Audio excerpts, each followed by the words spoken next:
감사합니다. 찬양대의 찬양이 또 은혜가 되었습니다. 우리 성도님들 한 주간 잘 지내셨죠? 네, 오늘 일단 오랜만에 교회 오신 분들 환영하고 또 새로 오신 분들 환영하는 시간 같이 갖기 원하는데요. 우리 오랜만에 또 거창에 저희가 파송한 선교사 우리 오정년 모치님 함께 예배 가운데 하십니다. 예, 박수로 환영하겠고요. 네. 그리고 우리 곽동원, 전명희 형제 자매 부부가 또 예배 자리에 함께했습니다. 우리 박수로 환영하겠습니다. 그리고 되게 개인적으로는 제가 사랑하는 동생 또 이용균 형제가 또 오늘 오랜만에 예배 가운데 함께하고 있습니다. 네. 오늘 또 예배에 처음 오신 분이 있어요. 네, 우리 정미경 자매님께서 인도하신 우리 이정화님, 우리 앞자리에 계신데 한번 일어나 주시면 저희가 환영의 박수로 또 예, 감사합니다. 환영합니다. 축복합니다. 좋은 예배 되시길 바라고요. 네, 또 오늘은 또 근처에 사시는 분인데 우연히 또 저희 교회를 찾아오신 또 네 분의 분이 계십니다. 혹시 괜찮으시면 일어나시면 저희가 환영의 박수로 또 네, 예.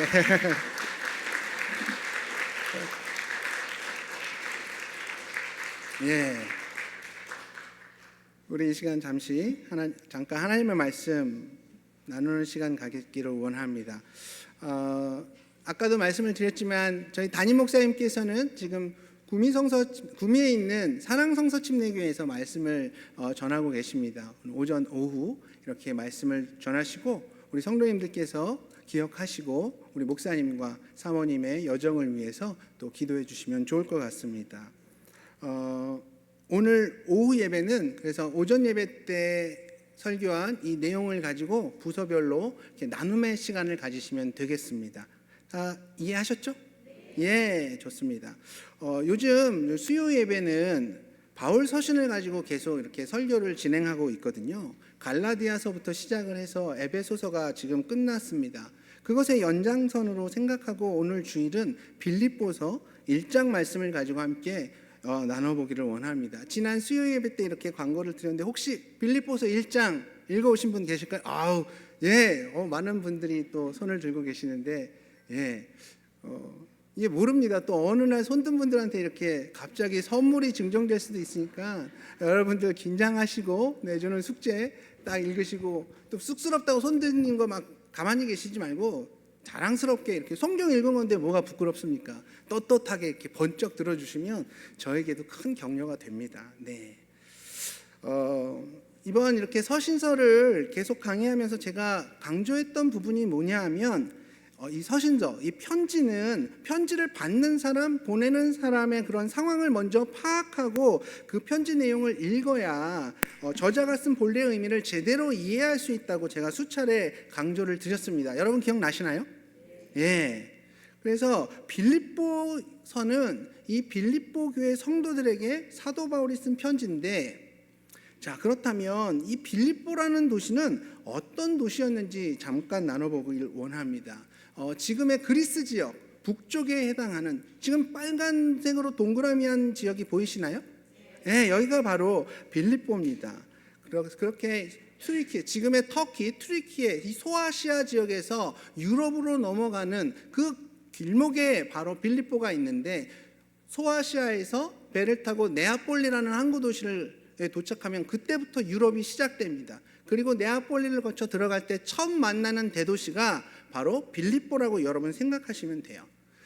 당시 빌립보는 로마의 식민지였는데 우리가 식민지라고 하면 딱 첫 번째 드는 생각이 일제강점기를 생각하면서 나라의 주권도 없이 엄청나게 수탈당하고 억압받는 그리고 고난받는 걸로 이렇게 생각하기가 쉬운데 그 당시 로마의 식민지가 된다는 건 그 도시에 사는 귀족들은 자동적으로 로마 시민권자가 되고 로마 정부에 내는 세금을 면제되는 큰 혜택이 주어지는 겁니다. 이거 좋은 겁니다.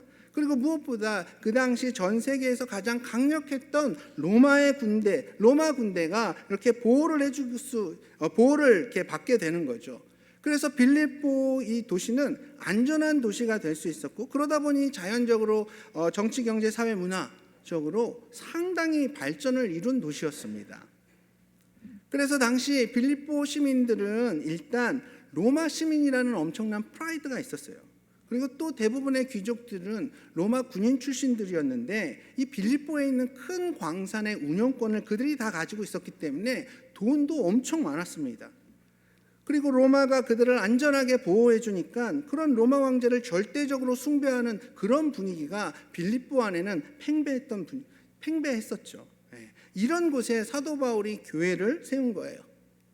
빌립보 사람들이 로마 시민권자로서 얼마나 도도했겠습니까? 돈도 많으니까 또 심령이 가난하지 않았을 테고 황제 숭배 사상에 깊이 젖어 있었기 때문에 그 안에 뭐 예수님이 들어갈 자리가 있었겠습니까? 정말 복음 전하기가 쉽지 않았을 거예요. 거기다가 그 당시 빌립보에는 유대인들도 거의 없었습니다. 사도 바울의 그동안의 사역 스타일을 보면 처음에는 그 도시의 그 회당에 찾아가서 유대인들부터 사역을 했습니다. 유대인을 상대로 먼저 유대인들을 전도하고 그 사역의 사이즈를 점점 키우는 그런 모습을 볼 수 있는데 당시 빌립보에는 회당이 하나도 없었어요. 보통 회당은 유대인 성인 남자 10명이 모이면 회당을 짓는데 그 정도의 유대인도 빌립보에는 없었던 거예요. 그래서 바울이 안식일에 기도하기 위해서 강가로 갔는데 거기서 우연히 루디아라는 여자, 자주색 옷감을 장사하는 루디아라는 여자를 만났고 그녀에게 복음을 전했어요. 그랬더니 그녀가 예수님을 믿게 됩니다. 이후에 루디아의 집에서 빌립보 교회가 시작이 돼요. 그렇게 빌립보 교회가 세워진 겁니다. 이 빌립보 교회는 사도 바울의 사역 속에서 언제나 기도의 동역자가 되어 주었으며 물질의 후원자로서 그 사역의 큰 버팀목 역할을 감당했던 아주 훌륭한 교회로 성장하게 됩니다. 자, 그러면 이런 빌립보 교회를 향해 사도 바울이 편지를 쓰고 있는데 사도 바울의 그 당시 상황은 어땠을까요? 일단 빌립보 교회가 세워진 지 한 10년이라는 시간이 흘렀습니다. 그 사이에 사도 바울은 3차 전도 여행을 마치고 모두가 만류하는 그 예루살렘으로 향합니다. 거기서 죄인 신분으로 감옥에 갇히게 돼요. 가이사랴에서 2년 동안 복역을 하다가 이 사도 바울은 로마 시민권자였기 때문에 갑자기 내가 로마 시민권자로서 로마 황제 앞에서 재판받겠다 이렇게 선언을 한 거죠. 그래서 죄인의 신분으로서 로마로 압송이 되는 겁니다. 그렇게 로마 황제 앞에 재판받기까지 약 3년 정도 감옥 생활을 했는데 이때를 1차 투옥 시기라고 해요. 사실 이때 감옥은 뭐 지하 감옥에서 막 음식도 형편없고 막 고생스러운 그런 감옥이 아니라 그냥 가택연금 수준으로 이렇게 생각하시면 됩니다. 물론 로마 시위대 소속 군병이 24시간 지키고 있었지만 외부 사람들이 자유롭게 드나들 수 있었고 그러는 가운데 빌립보 교회는 감옥에 갇혀 있는 그러는 가운데 빌립보 교회에서는 무슨 일을 했냐? 감옥에 갇혀 있는 바울을 위해서 그 당시 빌립보 교회의 사역자였던 에바브로디도를 로마로 보냅니다. 그리고 그 편에 사역을 위해 쓸 수 있는 헌금을 물질도 함께 보냈던 모양이에요. 근데 그만 에바브로디도가 로마에 도착하고 얼마 지나지 않아서 죽을 병에 걸린 겁니다. 그 소식을 전해 듣는 빌립보 성도들은 마음이 막막해지는 거예요. 이거 어쩌면 좋냐? 우리가 뭘로 또 도울 수 있을까? 다행히 에바브로디도가 다시 건강을 회복했고 나중에 빌립보 교회로 다시 돌아가게 되는데 이번에 혼자 돌아가는 게 아니라 디모데와 함께 빌립보로 돌아가게 됩니다. 그리고 그 편에 사도 바울이 편지를 써서 빌립보 성도들에게 보냈는데 그 편지가 바로 오늘 우리가 함께 나눌 빌립보서예요. 바울이 그 편지에 무슨 내용을 썼겠어요? 빌립보 교회는 사도 바울에겐 너무 감사한 교회고 그저 바라만 보고 있어도 흐뭇한 교회인데 감사와 사랑의 마음을 담아 그 빌립보서를 쓴 겁니다. 그리고 정말 그들에게 예수님이 원하시는 성도의 모습에 대해서 권면했을 거예요. 빌립보서는 총 4장으로 이렇게 구성이 되어 있습니다. 비교적 짧은 서신이거든요. 바울은 이 편지를 통해서 비록 자신은 감옥에 갇혀 있는 신세지만 이 또한 기쁨의 조건이라고 설명을 합니다. 그래서 1장에서는 삶의 기쁨에 대해서, 2장에서는 섬김의 기쁨에 대해서, 3장은 나눔의 기쁨에 대해서, 4장에서는 안식의 기쁨에 대해서 이렇게 나누고 있는데 1장, 2장, 3장, 4장에서 반복되고 있는 단어가 뭐예요? 네, 기쁨이죠. 처음부터 마지막까지 이 기쁨으로 그 편지의 내용들을 다 채워갑니다. 사실 이거야말로 각박하고 삭막한 이 시대를 살아가는 우리 그리스도인들에게 딱 필요한 메시지 아닌가요? 우울과 실망, 좌절과 실패로 가득 찬 이 세상이 절망과 불안이 우리의 마음을 휩싸고 있을 때가 얼마나 많냐고요. 우리 그리스도인들의 삶에서 이 기쁨의 표현만큼 예수님의 인격과 사역을 잘 드러낼 수 있는 수단이 또 있을까요? 우리가 전도지를 돌리고 입으로 복음을 전하는 것도 아주 좋은 전도의 모습이지만, 이렇게 늘 우리 삶 가운데 기뻐하는 삶의 모습 또한 세상으로부터 좋은 인상을 줄 수 있고, 그것이 또한 좋은 전도의 수단이 되지 않을까요? 그래서 오늘 본문을 통해서 그리스도인이 누리는 삶의 기쁨에 대해서 잠깐 나눠보길 원합니다. 우리 그리스도인들은 삶 속에서 어떤 것들로 기쁨을 누려야 하는가? 여러분들은 요즘 무엇으로 기쁨을 누리고 계십니까? 지금 우리 성도님들의 표정을 보면 대부분 이렇게 기쁨이 있으신 것 같아요. 이렇게 딱 웃으시고 계신 게 활짝 웃어주시고 감사합니다. 저를 보고 웃어주시는 거라고 저는 스스로 생각하고 큰 힘을 얻도록 하겠습니다. 네, 여러분 왜 기쁘신 거예요? 여러분들은 무슨 맛으로 이 세상을 살아가십니까? 자녀들이 잘 되는 걸 보면 막 세상 살만 나시나요? 여러분들의 집값이, 땅값이 막 올라가면, 월급이 올라가면 막 기쁨이 샘솟나요? 아니면 조직이나 모임 가운데 사람들로부터 인정받고 박수받으면 그때 비로소 세상 살맛 느끼시나요? 오늘 빌립보서 1장은 우리 그리스도인들이 이 땅에서 누려야 하는 삶의 기쁨에 대해서 말해주고 있습니다. 제가 3가지로 정리해서 나눠볼 건데요. 우선 첫 번째로 우리 그리스도인들의 기쁜 삶은 참된 교제를 통해서 이루어집니다. 참된 교제를 통해서 이루어지는 거예요. 제가 빌립보서에서 묘사되는 사도 바울과 빌립보 교회 성도들의 모습을 보면서 가장 부러웠던 점은 성도 간의 뜨거운 교제의 모습이에요. 바울과 빌립보 성도들 간에, 에바브로디도와 성도들 간에 이런 뜨거운 교제의 모습이 굉장히 인상적이었고 부러웠습니다. 사역자의 고통을 마치 내 고통처럼 여기고 내 양들의 아픔을 내 아픔으로 여기면서 서로가 서로를 너무 귀하게 여기는 이 깊은 교제의 모습이 참 인상적이었습니다. 너무나도 좋아 보였어요. 그렇습니다. 교회 안에서 성도 간의 교제는 하면 좋고 안 하면 그만인 게 아니에요. 하나님과의 교제가 중요한 만큼 성도와 성도, 사역자와 성도 간의 교제도 너무나도 중요한 겁니다. 저는요, 저희 아이들 윤수와 지수 2명의 아이를 키우고 있는데 둘이서 막 장난치고 같이 이런 거 저런 거 하면서 사이좋게 지내는 모습을 보면 부모로서 얼마나 흐뭇한지 몰라요. 그런 모습을 보면 너무 행복해집니다. 형제들끼리 사이좋게 지내는 그런 모습만큼 부모에게 큰 기쁨이 또한 뭐가 있겠습니까? 그런데 이런 생각도 해봤어요. 예를 들어서 윤수가 저한테는 너무 잘하는 완벽한 아이, 예를 들어서요. 윤수 그렇게 저한테 잘하지 않습니다. 네.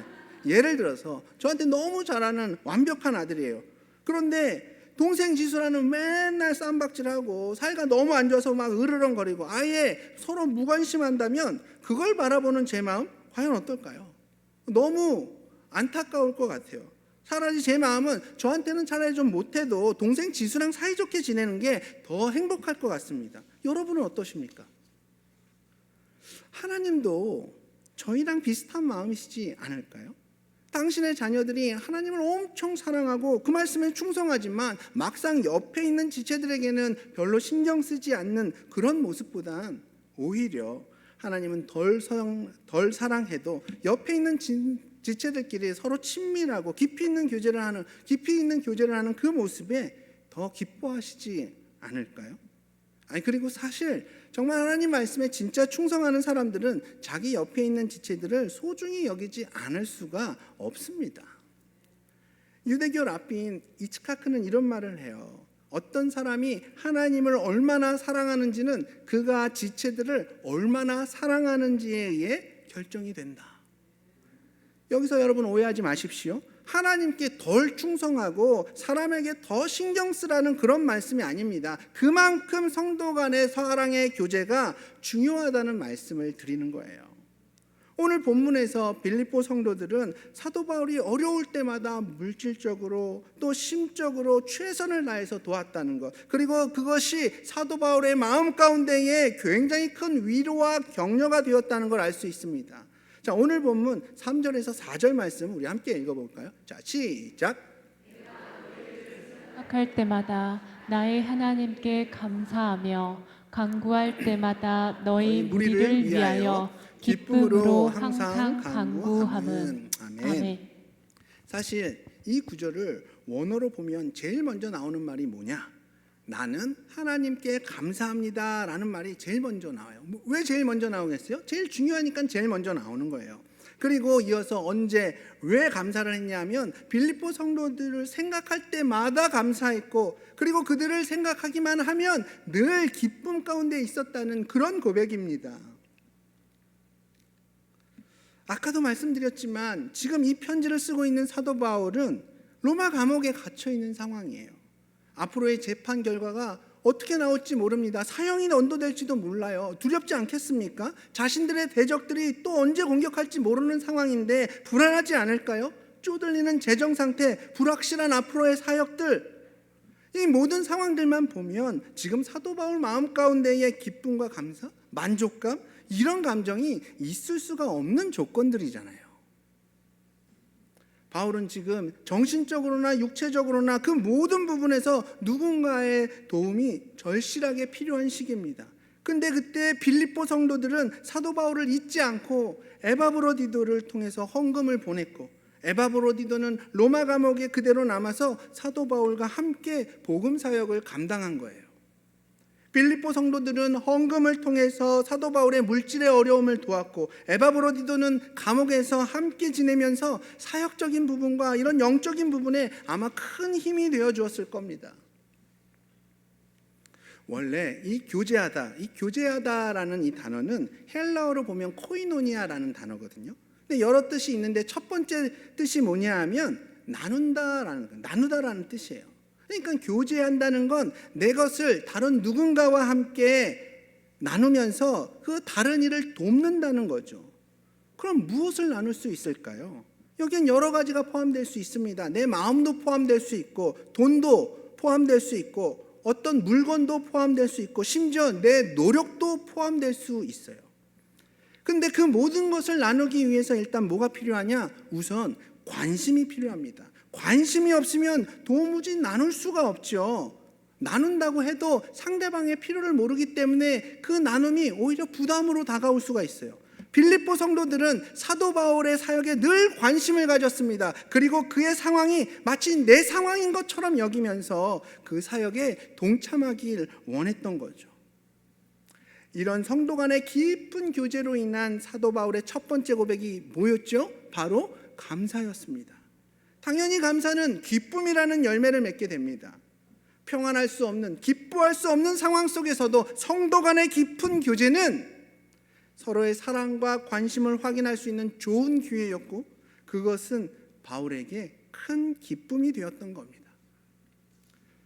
저희 교회 안에도 한 자매님이 어떤 모임이 있을 때마다 이렇게 자주 김밥을 싸오세요. 그리고 그 김밥을 사역자들에게도 이렇게 나누어 주시는데, 사실 그 김밥 싸는 일이 손도 많이 가고 재료 준비도 번거롭고 그렇지 않습니까? 저희 집에서 성민 사모가 이렇게 저녁으로 김밥 산다 이러면 저희는 아예 그냥 9시 뉴스 보면서 먹게 되겠거니 생각을 해요. 아니 이게 뭐 느리고 게으르다 이런 뜻이 아니라 그만큼 손도 많이 가고 수고가 많이 들어간다는 겁니다. 이 디스하는 거 아닙니다. 이 자리에서 함부로 성민 사모 디스했다가 우리 성도님들의 공격이 너무 거세요. 아니 성민 사모는 정작 괜찮은데 왜 그랬니? 저희 어머니부터 시작해서 왜 그랬니? 상처받지 않았니? 저희 담임 목사님도 제발 가족 얘기는 하지 말라고. 근데 가족 얘기를 해야 성도님들이 웃으세요. 어쨌든 이런 수고로움이 들어가지만 지체들과 함께 나눌 수 있는 그 김밥을 만드는 시간이 그 자매님한테는 기쁨의 시간일 테고, 또 이 김밥을 함께 나누는 저희도 그 기쁨에 동참하는, 또 기쁨이 넘치는 시간이 되는 거잖아요. 이렇게 성도 간의 교제, 특히 자신의 것으로 다른 이들을 돕는 모습은 주는 사람뿐만 아니라 받는 사람 모두에게 감사가 넘쳐나게 합니다. 그리고 그 감사는 우리 삶 가운데 기쁨이라는 열매를 맺게 하는 거죠. 여러분, 요즘 우리가 처한 상황들로 인해서 그 미래에 대한 그런 불안감 때문에 낙심이 되십니까? 이런 환경 속에서도 우리가 기쁨을 찾기 위해서는 바로 우리 삶 가운데에 성도 간의 온전한 교제를 통한 이 감사의 삶이 회복이 돼야 하는 겁니다. 자, 두 번째로 그리스도인의 기쁨의 삶은 복음의 진전을 통해 이루어집니다. 복음의 진전을 통해 이루어지는 거예요. 우리 12절 말씀을 함께 읽겠습니다. 자, 시작. 내가 당한 일이 도리어 복음 전파의 진전이 된 줄을 너희가 알기를 원하노라. 아멘. 지금 바울은 로마 감옥에서 복음 전파 사역을 하면서 그동안 복음의 진전이 얼마만큼 있었는지, 그리고 그 상황 속에서 자신이 무엇을 깨달았는지 빌립보 성도들에게 간증하고 있는 거예요. 바울이 당한 고난은 오히려 복음의 진전을 가져왔습니다. 고난이 오히려 축복의 통로가 된 거죠. 여기서 진전이라는 이 단어는 원래 군대 영어거든요. 이 단어는 길이 없는 곳에 길을 만들어가면서 앞으로 나간다라는 뜻을 가지고 있거든요. 자, 한번 보십시오. 사도 바울이 감옥에 갇혔어요. 당연히 많은 사람들은 복음 전파에 비상이 걸렸다고 생각했죠. 그 마음 가운데 염려와 근심이 생기겠죠. 그러나 놀랍게도 복음 전파는 후퇴하는 게 아니라 오히려 로마의 구석구석까지 전파가 됩니다. 특별히 사도 바울은 두 가지 영역에서 복음의 진전을 얘기하고 있는데요. 첫 번째 영역은 오늘 보면 13절을 보면 복음이 시위대 안과 밖에 전해졌다고 말하죠. 복음이 시위대 안팎으로 전해졌대요. 여기서 시위대는 누구냐 하면 로마 황제를 호위하는 일종의 경호팀이라고 보시면 됩니다. 그 당시 로마 시위대가 이렇게 로마 시위대의 병사로 이렇게 선발되는 건 굉장히 쉬운 일이 아니었거든요. 일단 뭐 노예 출신들은 지원 자체가 안 됐고 순수 로마 혈통의 사람들만 1차에서 이렇게 선발을 합니다. 그리고 2차 시험은 더 까다로웠는데 그 모든 과정들을 통과해야 비로소 황제의 시위대 병사가 될 수 있었어요. 시위대로 선발된 요원들은 엘리트 집단들이었고 무엇보다 로마 황제에 대한 충성심이 굉장히 높았습니다. 실제로도 로마 황제를 숭배했던 그런 사람들이었습니다. 이 시위대는 보통 두 가지의 임무를 수행했어요. 우선 로마 황제를 보호하는 그런 임무를 했었고, 또 다른 임무가 뭐냐 하면 바로 로마 황제에게 재판을 받기 위해 기다리고 있는 죄수들을 관리하는 임무를 수행했습니다. 당시 시위대는 하루 4교대로, 그러니까 하루에 6시간씩 죄수를 보호 감찰하는 근무를 했습니다. 그러니 자연스럽게 사도 바울은 하루 최소한 4명의 시위병들을 만날 수 있었던 거죠. 이 시위병들과 함께 하면서 사도 바울이 무슨 얘기를 했을까요? 무슨 말을 했을까요? 여러분이 사도 바울이었다. 이때 무슨 말 하시겠습니까?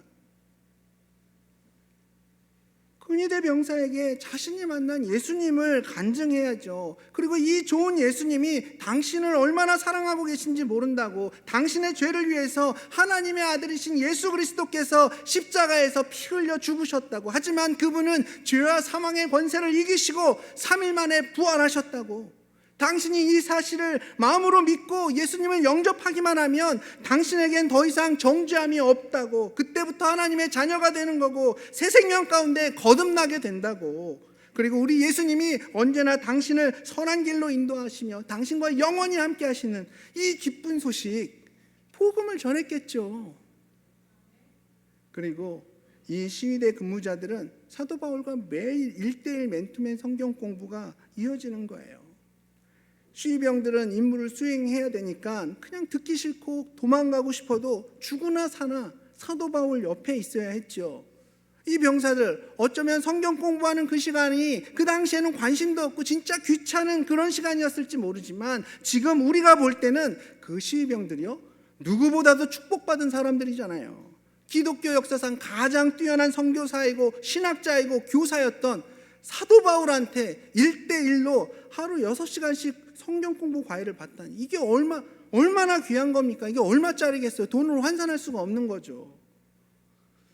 그렇게 시위대 병사들에게 복음이 전해지고 그들이 성경을 배워가는 시간이 늘어갈수록 처음에는 황제에게 충성했고 또 그 충성을 맹세했던 로마 황제가 나의 주님이라고 고백했던 사람들이 이젠 로마 황제가 아니라 예수 그리스도가 나의 주님이라고 고백하기 시작하는 거예요. 그리고 이런 고백이 한두 사람으로 그치는 게 아니라 예수님을 믿는 시위병들이 계속해서 늘어났고 그 사람들이 또 자기 가족들에게 복음을 전하기 시작한 거죠.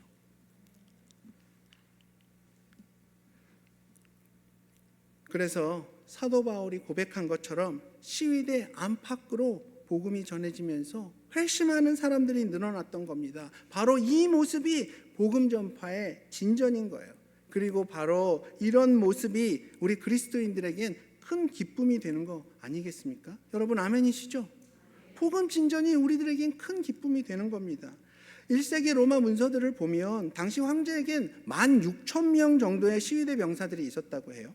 그리고 당시에는 자녀도 많이 낳았으니까 한 가정에 최소 5명 이상은 낳았을 거고, 할아버지, 할머니, 삼촌, 조카들까지 3, 4대가 함께 모여 사는 그런 대가족을 이루며 살았던 시대이기 때문에 근위대 병사들의 가족들까지 포함하면 대략 10만 명 정도의 사람들에게 복음이 전파된 것으로 이렇게 추정을 합니다. 3년 동안 무려 10만 명에게 복음이 전파된 거예요. 이거 엄청난 복음의 진전 아닙니까? 그리고 또 어느 영역에서 복음의 진전이 있었느냐? 오늘 본문 14절을 보면 사도 바울이 감옥에 갇힘으로 인해서 교회가 담대하게 복음을 전했다고 이렇게 기록이 되어 있습니다. 여기서 교회는 바로 로마 교회예요. 로마 교회. 사도 바울이 복음을 전하다가 로마 감옥에 갇혔다는 소식이 처음엔 로마 교회 성도들에게는 낙심되는 소식이었지만 바울이 그 감옥 안에서도 복음을 전하고 있다는 이 소식은 오히려 로마 성도들의 그런 마음을 뜨겁게 만들었던 거예요.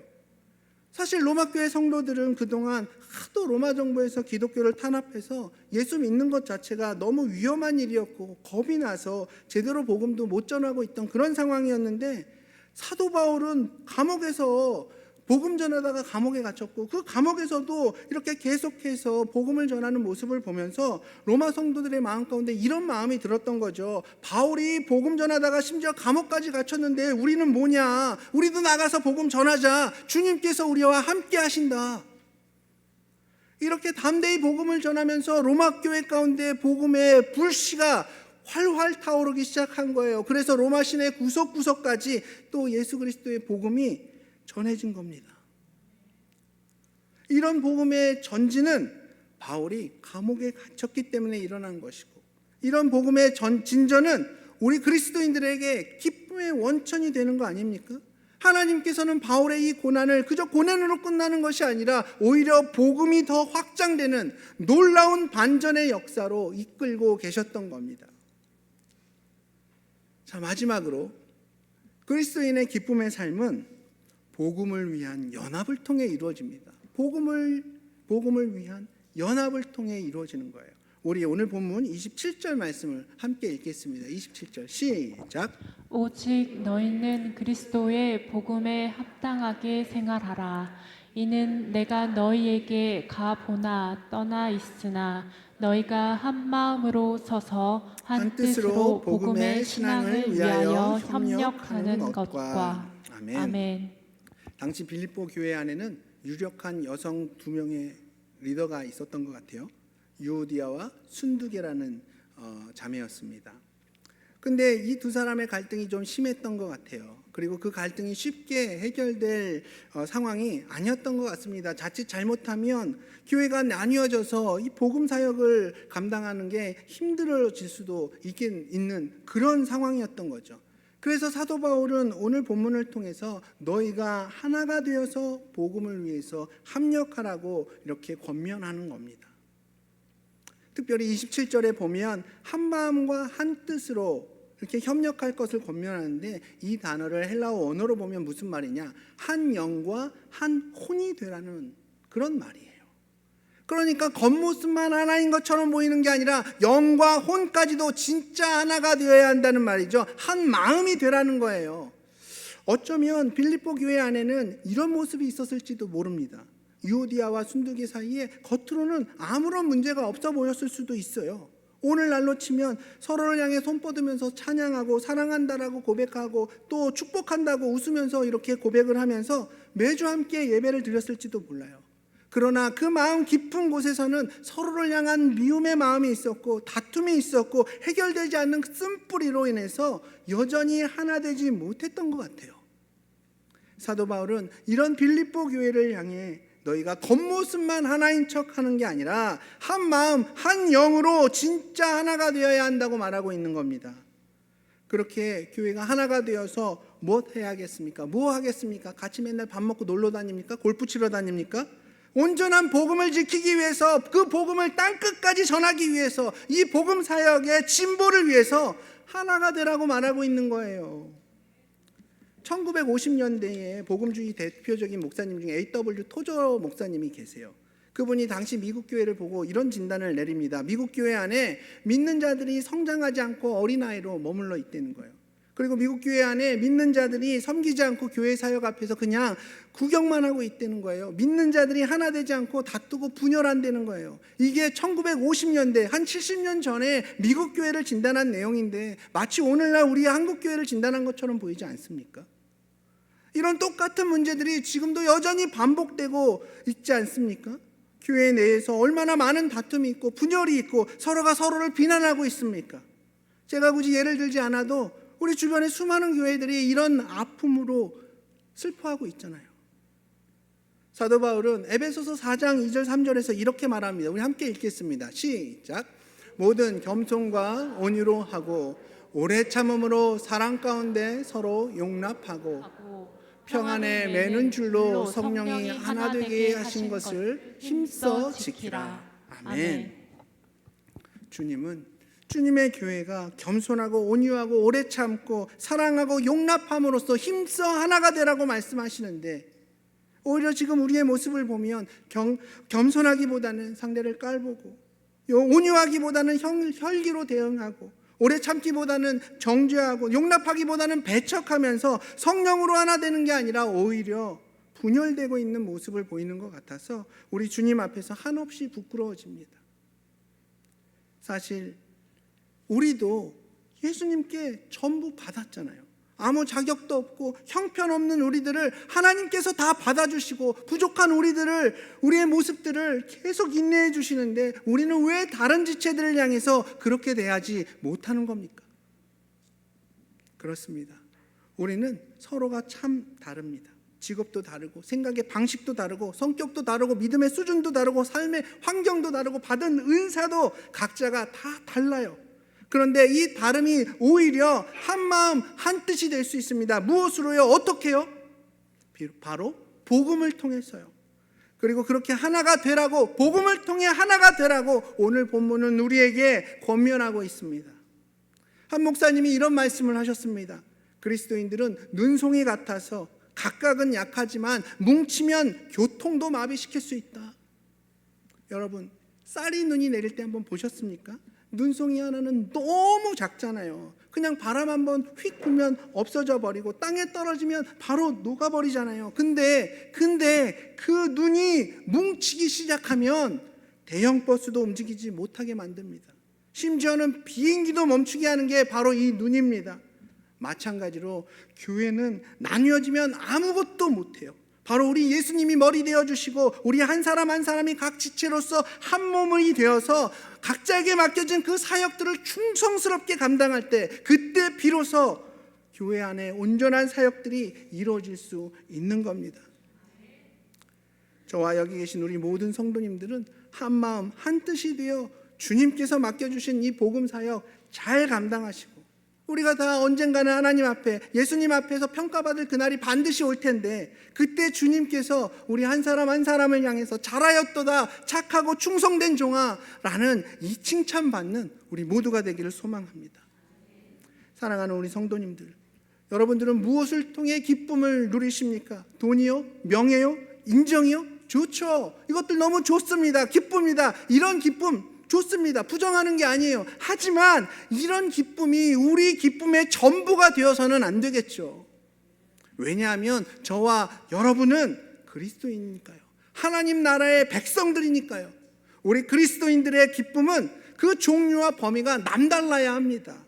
성도 간의 온전한 교제를 통해 기쁨을 누려야 하고요. 복음이 진전되는 그 모습을 통해서 기쁨을 누리셔야 되고요. 복음으로 서로 연합되는 그 모습을 통해 기쁨을 누리셔야 합니다. 사실 요즘 대한민국의 상황을 보면 참 웃을 일도 없고 기쁠 일도 없을 것 같습니다. 정치적으로도 그렇고 사회 경제적으로도 그렇고 기쁠 일이 없어요. 하지만 그 가운데 여전히 지금도 일하고 계신 우리 주님이 계십니다. 그리고 복음의 진보가 이루어지고 있음을 여러분 기억하십시오. 세상이 망해가는 게 이 땅 가운데 세워진 하나님의 나라가 함께 망해가는 건 아닙니다. 여러분도 밝은 영안을 통해서 하나님의 그 일하심과 복음의 진전을 바라보셔야 합니다. 그래야 우리 삶에 기쁨이 넘칠 수가 있는 거예요. 그렇게 우리 주님께서 구원받은 성도들에게 주시는 삶의 기쁨을 충만히 누리시는 저와 우리 모든 성도님들 되시기를 축복하며 오늘 말씀을 마치도록 하겠습니다.